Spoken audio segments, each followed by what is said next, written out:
Welcome back, everybody, to another great edition of The Hit. I am your man, Logan Graffia. He is my guy, Calvin Rons. And we are going to get into a few topics today. We're going to get into what first happened over the weekend, and as on Saturday, Calvin, some college football. And I know you were, of course, busy, but I'm sure you had time to study some of the college football stuff, as many of us do on in our spare time. So a few games happened. One, which was absolutely historical, the LSU Southern game. And I want to get your take on. Do you think we should? What do you make of the first team Tigers offense for LSU? Do you think just because it's a tune-up game, we shouldn't say, okay, this is a sign of good things to come, or do you think that they actually needed this game and what we saw is what we should expect going forward from the LSU Tigers offense? I think that this is just one of those games that you can't really evaluate on because it is against Southern. Southern isn't even the best in their own division, in their own FCS conference. And this is SEC. Like, we're talking about LSU here, who's supposed to be top five, top four, top three, maybe even number one in the SEC every single year. You are going to get, like, here's the SEC, the best conference in the world, allegedly. And then down here where my shoes at, that's where Southern's supposed to be. So not even say that to be disrespectful, but I mean that's just how it is. That's just how the world works. If this was the 70s, 80s, then yeah, SWAC and all that would be real fire. And they'll be better than True. the SEC. But it's not anymore. So I don't really think this is a game that you can evaluate on because you probably put the threes in and they were going to tear Southern up like this. So I mean, they did what they're supposed to do. They handled business, so that's a positive right there.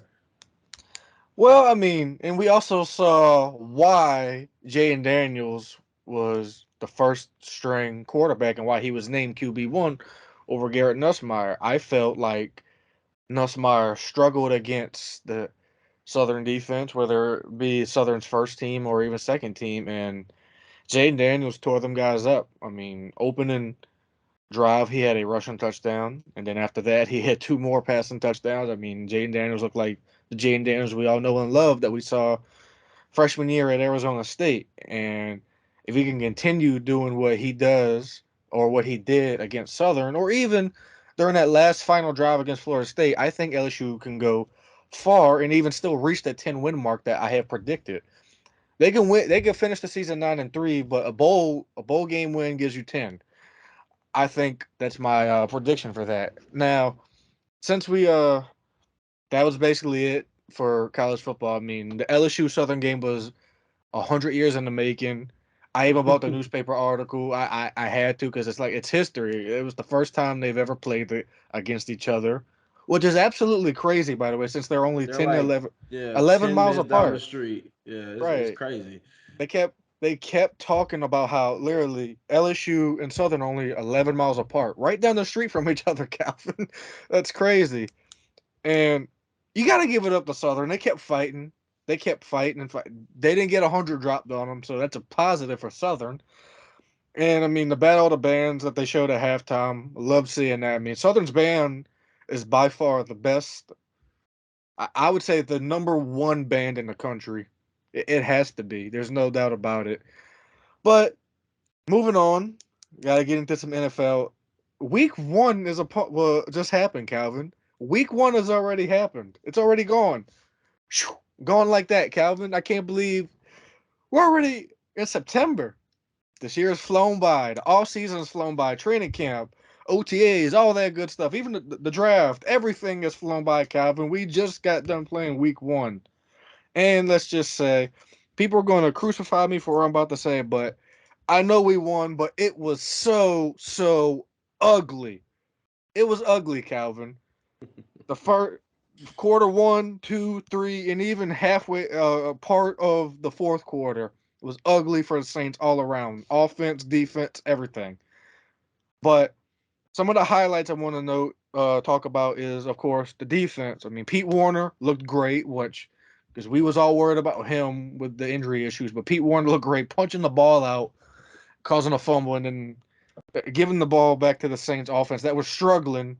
that couldn't find its own way up until about like 8 minutes left. I want to say in the fourth quarter.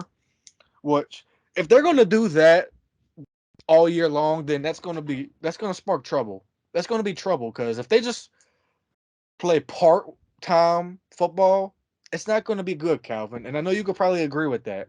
Part time football doesn't win you games. It just so happened that the Falcons choked, but that's what they're good at.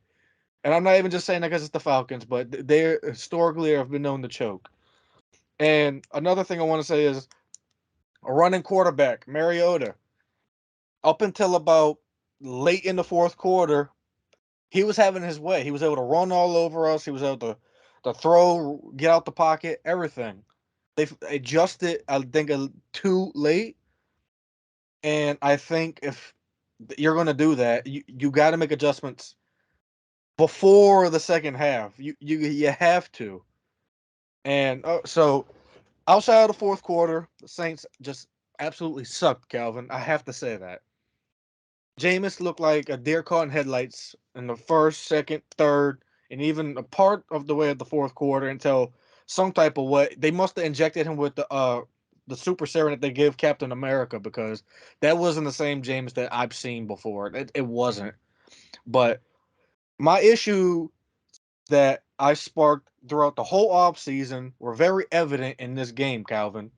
Offensive line, quarterback most of the game because he was missing throws. He was missing throws. He was. And defensive tackle. That's why people are on social media are calling for the Saints to sign Ndamukong Suh, which I'm all for. Everything else was fine, but offensive line, quarterback, defensive tackle, you got to get that fixed. You have to. You can't play part-time football in this league, especially with our next opponent, Calvin. You do that against Tampa Bay, and I know we've had Tom Brady's number since he's gotten into the NFC South. We have not lost to him except for once when it mattered. But let's just say this: I'm watching the Cowboys game yesterday. I mean, Tom was hitting throws. He was hitting throws. It might have not been a big score, but he was hitting throws. And that defense, Todd Bowles has that defense still looking very, very stout. People can say it's the Bucks, they suck, da da da da da. But no, if you watch and you scout these teams, like I've been doing for a while now, that Bucks defense is still top five in the leagues, and I think they can hang with the Saints in terms of defense. So my question to you is: are you worried going forward with how you saw this team look up until about the end of the fourth quarter? Because I mean, do you think if they play part time the way they did, do you think that causes for you to be concerned? No, not really. Um, because we've always known the Saints to be a little weird, act a little funky, in games all the time, and we just know being Saints fans, game one every year, no matter who we're playing, we could go out here and we go play Southern. Doesn't matter. We're probably going to mess up a lot. We're probably going to struggle, and just from a couple of points, that I have. Everybody was shaky, man. The defense was not great at all. Going into, I mean, we could talk about the offense and all. The offense looked very stagnant. It looked real dusty. I could kind of compare it to the 49ers offense a little bit. As you know, 49ers kind of run a little bit of a West Coast. We used to run a West Coast. 49ers look bad without George Kittle. And I'm not going to say, oh, it's because of George Kittle, but like a lot of things that were going wrong for the Saints kind of was going wrong for them. They just could not get out the mud. And I mean, Trey Lance did not look exceptional. But I mean, this isn't a 49ers podcast, but y'all get what I'm saying. Um, I definitely think communication and chemistry played a big part in this game because a lot of our starters did not play when they should have in preseason. The timing was so off between Jameis and Michael Thomas. You can see it. He's throwing balls just that amount of time late. And we all know in football, if you throw it just even a quarter of a second late, that's the difference between an interception and a 15-yard catch for a first down. Throwing the ball behind him a little bit, that's miscues that can't happen. But I think that will get fixed the longer that they play. Um, I think we'll go out and we'll will sign people. I don't think Dennis Allen or this front office is that incompetent to just sit here and say, okay, yeah, we struggled with the run because this is only the second time in, believe it or not, 79 games, guys, 79 games where the Saints have given up a 100-yard rusher. Um, and it's to Marcus Mariota and Cordero Patterson. And Cordero Patterson just looked like, yeah, he looked every bit of 240 pounds, running over Tyrann Matthew, which hurt my heart many times. He ran over Marcus May. It just looked like this team wasn't expecting the Falcons to be this physical, and they kind of was going out here doing that thing where it's like, oh, it's the Falcons, we're way better, and then they just get surprised, they get punched in the mouth. And we see it all the time in football. They get punched in the mouth, and they're sitting here like, okay, whoa, what are we doing? What are we gonna do about this? And then they finally get it together, as you say, a little too late. And I do agree with that because you can't get away with doing that. The only reason why we got away with doing this is because we played the Falcons. If we played Tampa Bay, if we played Green Bay, if we played the Bills, the Chiefs, anybody, if we played the Dolphins, we're not coming back because instead of the score being 26-10, it would probably be 36-10 if you keep playing like that. And that's just too far of a gap to come up with in 15 minutes of football. So, but overall, I'm not really worried. I think time heals all. Um, if we can play like we did in the fourth quarter year round, then I think we will be okay. Well, let me just say this. People are probably going to disagree with me, but of course, I watch the game, and then sometimes I look for little nuances, like little tiny things, because they always say the little things matter in football, and they do. When Jameis went to the blue medical tent, we all heard, okay, Andy Dalton's suiting up. He's got his helmet ready to go. And then I wonder if it took for Jameis to hear, okay, Andy's about to go out there for you, for him to turn it on, because before that, Jameis was looking, yeah, horrible. I'm going to say, because at the half we had -2 pass yards, -2. I don't think the Saints have ever had negative passing yards since I've been alive, and as long as I've been alive, we before Drew Brees we had horrible quarterbacks, Calvin. So that's not good. It really isn't. I don't know if it took for him to hear that Andy was going in for him to do a whole 360, but if that's what it takes, I mean, it shouldn't take that. It shouldn't. But I'm going to read you the schedule, Calvin, and I want to just let you know that it's a tough road ahead. Now, there's games I know we can win, but I'm going to highlight some opponents that I think we're going to struggle with. People may disagree, but after watching week one, a few of these teams pop up. So one of them, I think we're going to struggle with. I think we're going to struggle with Tampa next week. I really do. Then you have the Vikings and London. We always, as long as you and I have been alive, Calvin, we've always struggled with the Vikings. And We always have. The Vikings handed that work to Green Bay. Oh boy, they did Let me Green tell you Bay this: in. Vikings look very, very good, Calvin. They do. We can't lie about that. The Vikings, the Bengals, I think are going to get together. It's Joe Burrow. It's Jamar Chase. Need I say more? And then of course they got Trey Hendrickson over there. T. Higgins is coming back that game too, so Bradley Roby Then better we get his act gotta together. right. Then we gotta play the Cardinals. A running quarterback, Kyler Murray. He might run all over us because, as you can see, we struggle with an RPO game against Mariota. If we're gonna struggle against, imagine what we're gonna do with Kyler Murray. That boy don't watch film. He And ain't then try. we got Derek Carr and the Raiders. I mean, last time we played the Raiders, they beat us, Calvin. Then we have the former MVP from a few years ago, Baltimore, with Lamar Jackson. I mean, A that's Lamar that's hungry to get paid. ex- Everybody. exactly hungry to get paid. That's going to be tough. I know everyone's thinking we're gonna go 17-0, but we're not. Then let's see. We got the Rams. We always struggle with the Rams, Calvin. No matter when they're good or bad. I mean, I can remember. I think a few years ago, when the Rams had Zach Stacy at running back, and they still dang near beat us. I think we barely squeaked that one out, and we were by far the better team. I want to say that might have been in 2011 when we had Sproles and everybody else, and they were still in St. Louis. That's crazy. Then San Francisco is going to be tricky because we don't know if they are actually going to be a firehouse with Trey Lance. But I love Trey Lance and I love Debo Samuel, but I don't know. That's I think later in the I see Jimmy G starting by the time, honestly. And the other game that's kind of crazy to me is that Steelers game because what always happens when it comes to rookie quarterbacks, Calvin? You and I discussed this. They always Yep. start their first game against the Saints, and what happens? They tear us to shreds every time. That one's going to be tricky. I'm looking at the Cleveland game because Deshaun Watson is going to be back, of course. He is. And I mean, if the Browns are healthy, they're going to have a good defense. They got Miles Garrett Now, on it. now is that Cardinals game? Is that week 7? Cardinals game. I know it's October 20th at Arizona, and that's a Thursday night game. Now, I believe that's exactly the game that DeAndre Hopkins returns from suspension. So y'all have to keep that in mind also. It always happens. That's how it works, right, Yep, Calvin? every And time. then Deshaun Watson's gonna be playing us on Christmas Eve. Then we got the Eagles, who we've have struggled with for the past 3 years.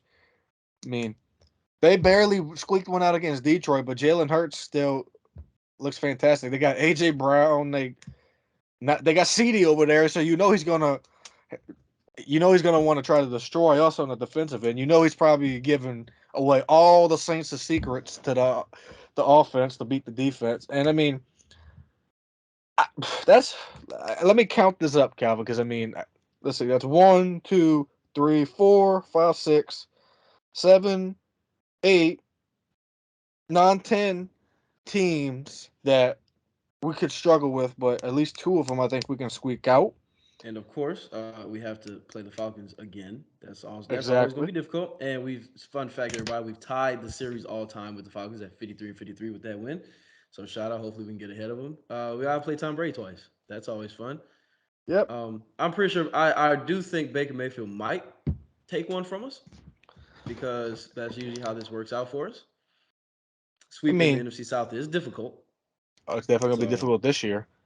so It's you know, always difficult when you don't have a Hall of Fame quarterback and a Hall of Fame coach on the sidelines, Calvin. And I think I still can see 9-8 because I mean, if they're going to just play part-time football and just play down to their opponents, it's not going to be good. I mean, what I saw what I saw during the comeback, I want to see all 4 quarters of. I don't want to see that just when we're down like 3 touchdowns, 2 touchdowns, because in this league you will lose 9 times out of 10 if you play part-time football. You you just can't play part-time football. And I know a lot of people who are going to watch this are just going to say I'm hating and everything else. No, you can't win in this league just playing part-time football, and I'm sure Calvin can vouch for that. You can't play part-time football in college, high school, on any level. You do that, you will lose 9 times out of 10. Not every team is going to choke it like the Atlanta Falcons do, and most teams don't choke it away like the Falcons do. So we can't do that every game because I right. agree. I agree with that, man. And just real quick, going forward in the season. So I have a couple of notes here that I think we need to address just throughout this game, and I think that some of these points will help us later on in the season, especially for next game. So number one, Taysom is a weapon. All right, Yes, got to use him a lot more. I'm completely fine with him coming in at quarterback and doing QB power because that just always works. Um, Jawan fantastically. Johnson seems a lot better at blocking. Um, I think on the Taysom Hill run, he had a very crucial block that put Taysom in the end zone. Adam Troutman needs to find a way to get involved. He was once again a non-factor in the passing game, and Jawan Jennings saw a lot more targets. And Jawan Johnson is a backup tight end. I mean, he's really a receiver, but we know how that goes. Mm-hmm. So Adam Troutman, I'm really on my last draw with him. I mean, I get it, he can block, but I need a little more out of that. Like Greg Olsen was a great blocking tight end, but he can also catch you a very crucial third down. I need that out of him. Let me ask you this, Calvin. Are you worried at all? I mean, because Jonathan Vilma was the commentator, and even on that last touchdown, he pointed out. He said, "I know the Saints have scored, but if you go back to that replay, you can see something is wrong with Jameis. He's just not all the way there." And then I'm like, what is he talking about? And I saw the replay where they did the close up, and I'm looking, I'm like, I see what he's talking about. It just seems like he's not all the way there. It just seems like he's still kind of timid.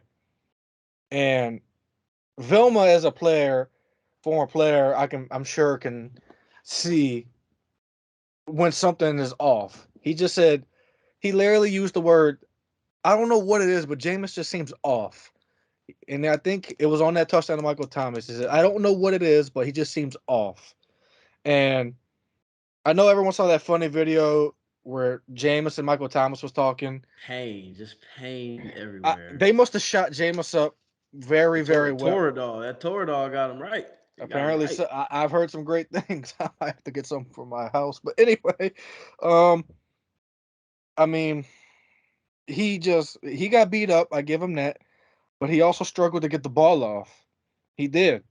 You, I just feel like he was reading it very slowly this game, and I want to see him improve.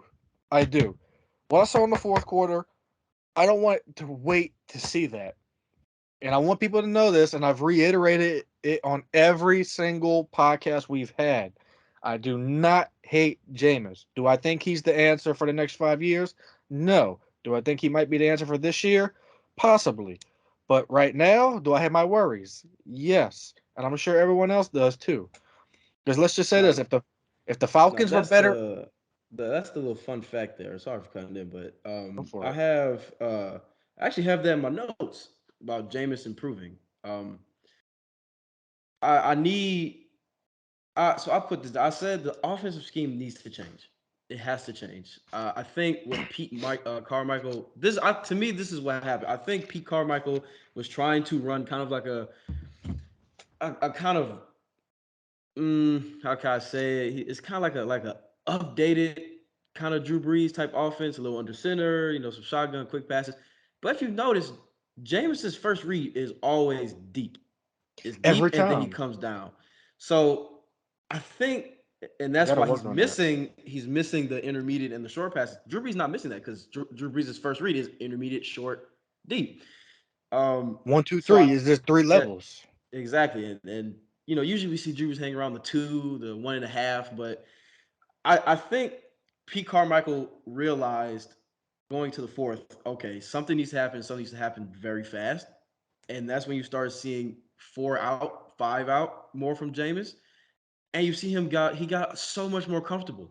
That's exactly what he wanted to do, and of course the pass protection got better. The pass protection was a really big key in this game because once that got better, we can actually start doing stuff, and James can get his first read out the way, that deep shot because he actually has time to throw. And I think Pete Carmichael going forward will adjust the offense accordingly because I just don't think this West Coast, this intermediate short game is going to ever work with Jameis. Um, we do have a team that can take the top off of defenses. So, in my notes there, I have offensive scheme has to change to the fourth quarter offense. Keep that offense all game. That's it. That's the one right there. I put this Drew Brees type offense when I work, and I put you need to get Alvin Kamara more involved. Um, he's not catching enough passes out of the backfield. He's not catching enough passes, period. Maybe if you run him on a deeper wheel route, that might help him because, again, James wants to throw deep. Um, but I think that Pete Carmichael did understand that, and that going forward he will. But continue what you're saying. So when I was watching the game with my dad, because I always watch every Saints game with my dad, and he said this, and I did. I just wound up agreeing with him because I saw it. He said he's looking deep every time. When I say every time, 99.9% of the time he's looking deep. And I agreed, and that's the one thing I hate. I understand everyone at home loves to see deep balls. They love seeing the deep passes because everyone wants to see the big plays. They want to see the plays that makes the crowd go ooh and stuff like that. You can't do that every single time. And he's holding the ball too long. That's why he was getting set. I mean, I get the offensive line had its struggles, but holding the ball entirely too long. He needs to stop. His first read can't be deep. It can't be. Not with this That's whole line. It just that's can't. That's like a running quarterback.